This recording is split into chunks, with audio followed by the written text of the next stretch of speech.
dili mo artist sa sudan, sa pagkaon, sa sidewalk, yan, palit mo. Ako kapalit jud ko, kaya di man ko arte.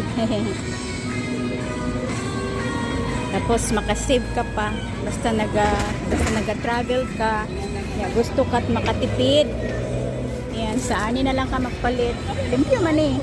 Mabalaan man nimo kung dili limpyo yung pagkaon once na makaon na nimo tapos magsakit imong tiyan, magkalibanga ka na di na limpyo ng pagkaon or either panos na siya. Pero dapat make sure nga ka ng inyong palito na sudan ka ng init pa jud. Init tapos ang kanon init pod na para safe ba, safe sa bacteria. Nakabarato jud ka sa ingon ani. Sa mga restaurant, kung class ka na sa restaurant ka mukaon, pero kung gatipid ka sa Manako, dili lang gud sa kali-kali, kanto-kanto, dapin-daplin, limpyo man eh. Baga sariling atin ba limpyo, lalo na taga-probinsya ka, ako probinsya naman jud ko, so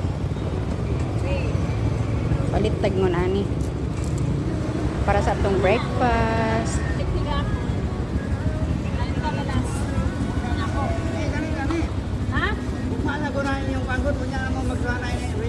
O nya na daw te, nagulat ba ako te?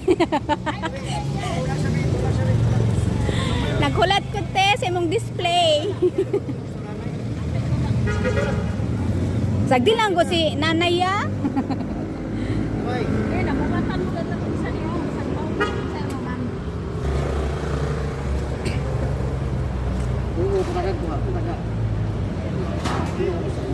Tingnan mo si nanay, mag-asawa sila.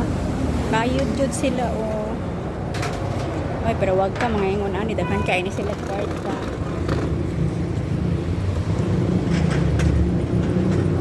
Kulat ko silang display kay na ikakanin, sudan. Napod sila ano siguro, napod sila kape. Kanang noodles. Yan. Off sa na po ni guys. Bye. Have a nice day.